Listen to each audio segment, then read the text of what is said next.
Nous allons corriger l'exercice que je vous ai donné, qui est un petit peu plus compliqué que celui sur les tomates que je vous avais donné en premier. Donc ici, on a un exercice où on croise deux mouches de lignée pure, donc on peut savoir déjà qu'elles sont homozygotes, celles-ci, et on obtient donc une première génération F1. Alors dans cet exercice, on voit d'abord qu'il y a un seul caractère qui est étudié, la couleur des yeux. Donc les parents là sont blancs, les yeux, alors que ceux-ci ont des yeux rouges. Et on observe qu'en première génération, toutes les mouches ont des yeux rouges.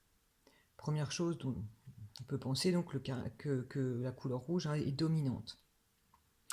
Alors pour la première question, on vous demande de présenter les résultats auxquels l'étudiant pouvait s'attendre en considérant que la couleur rouge foncé de l'œil est déterminée par un seul gène. Donc si on a un seul gène, on va utiliser donc deux allèles. Moi j'ai choisi de noter R, l'allèle qui va donner la couleur des yeux, avec l'allèle blanc qui sera l'allèle récessif et l'allèle rouge qui sera l'allèle dominant. Pourquoi j'ai fait ça?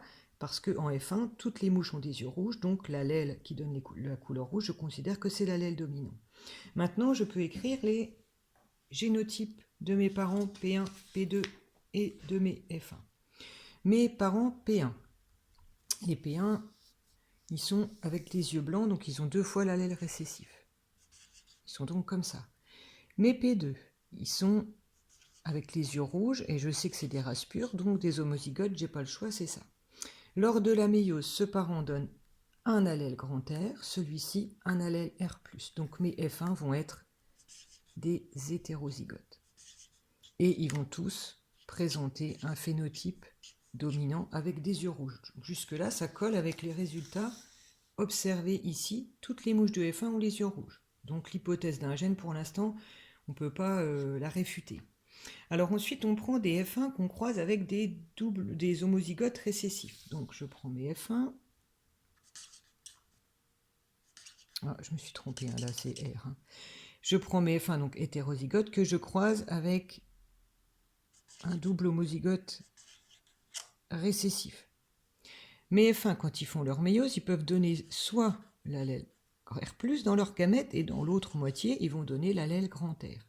Pour les P2, pas le choix, ils n'ont que l'allèle grand R, donc dans tous leurs gamètes, c'est cet allèle qui sera présent. Lors de la fécondation, ce gamète va fusionner avec ce gamète, on va retrouver une diploïdie, et on va avoir ce génotype et celui-ci.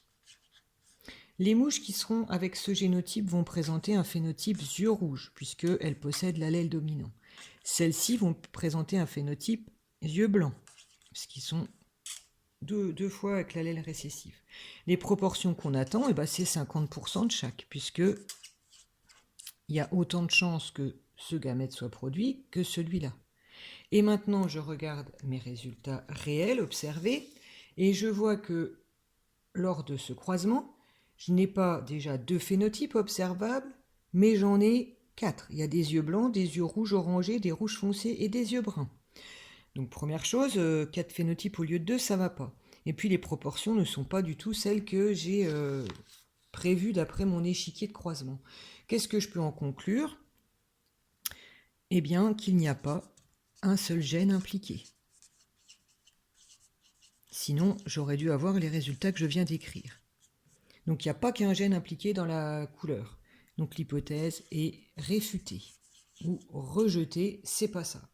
Alors si c'est pas ça, on vous propose dans l'exercice une autre façon de faire. On vous dit qu'il faut tenir compte des informations sur ce document pour essayer de comprendre les proportions réellement obtenues ici.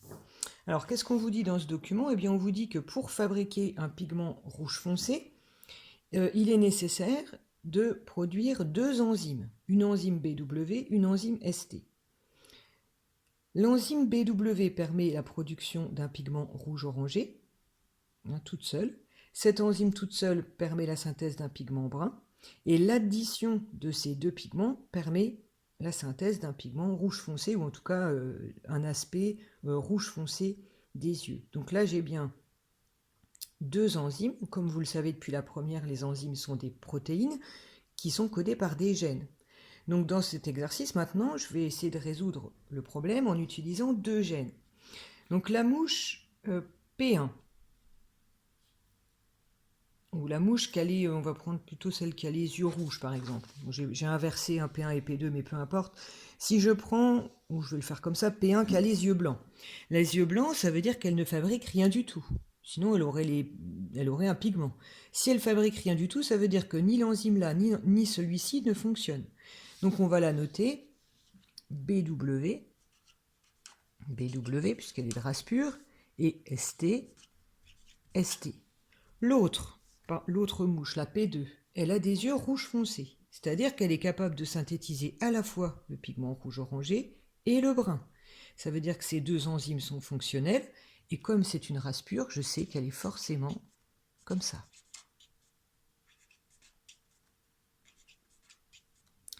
Lors de la méiose, le parent P1 va forcément mettre dans ses gamètes l'allèle BW pour le gène là, l'allèle ST pour celui-là, puisqu'il n'a que ça en stock. Donc le F1 va récolter ça de son parent P1. Et il va récolter de P2 les allèles dominants. Donc le phénotype des P1, ça sera quoi? Il va être déterminé, ce phénotype, par la présence de ces allèles dominants.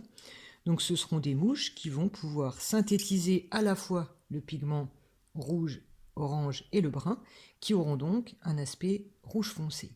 Maintenant, si je croise ces mouches F1, donc là j'ai plus qu'à recopier leur phénotype, leur génotype, ST, avec des doubles homozygotes récessifs, alors ce serait plutôt des P1.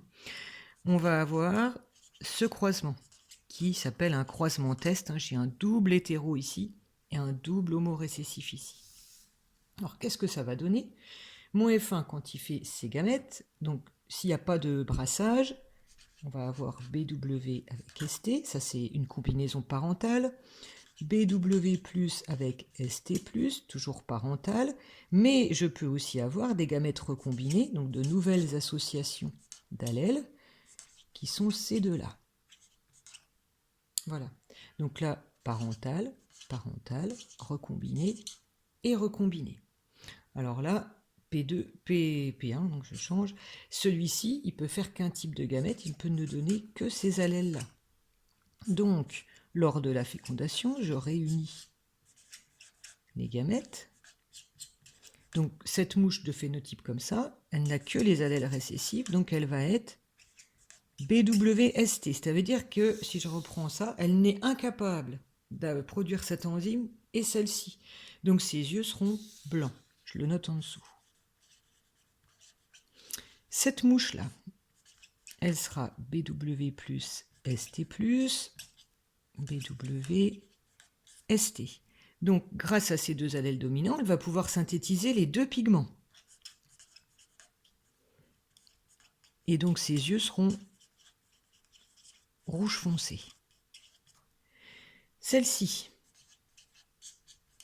sera BW, ST plus ST, ça veut dire que elle ne peut pas fabriquer l'enzyme BW, donc pas de pigment rouge-orange. En revanche, elle peut produire l'enzyme ST et produire le pigment brun. Donc elle aura le pigment brun, mais pas le rouge orangé, ce qui fait que ses yeux seront bruns.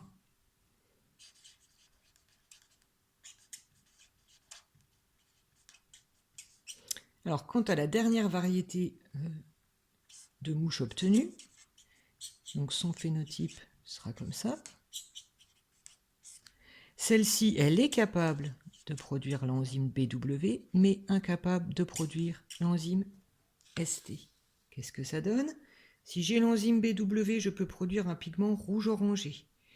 Je n'ai pas ST, je ne peux pas produire le pigment brun, donc mes yeux seront rouge-orangé.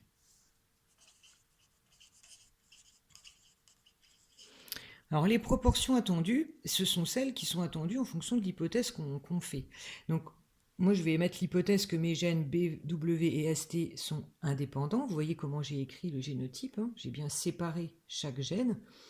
Donc chaque gène porté par une paire de chromosomes différentes. Dans ce cas-là, c'est un brassage interchromosomique qui devrait avoir lieu et tous ces gamètes devraient être produits en quantité égale. Donc si mes deux gènes sont indépendants, théoriquement, je devrais obtenir un quart de chacun des phénotypes qu'on vient de déterminer. Quand on regarde les résultats réels, on obtient bien exactement ce que je viens de faire dans mon échiquier de croisement. Conclusion, les deux gènes BW et ST y sont indépendants. Donc, quel est le brassage qui a permis au F1 de produire les deux types de gamètes recombinés? Eh bien, c'est le brassage interchromosomique de l'anaphase 1. Et pour illustrer donc, la méiose des F1, donc je vous fais un petit dessin. En gros, chez les F1, avant la méiose, il faut que je représente deux paires de chromosomes, puisque j'ai deux gènes indépendants. Ici, j'aurai par exemple l'allèle BW+, ici BW, et sur une autre paire, je vais avoir ST plus ST+, et là ST, ST. Et lors de l'anaphase 1, donc je peux assortir au hasard ces deux paires de chromosomes, et ça va me permettre de créer des gamètes recombinés. Donc voilà pour cet exercice.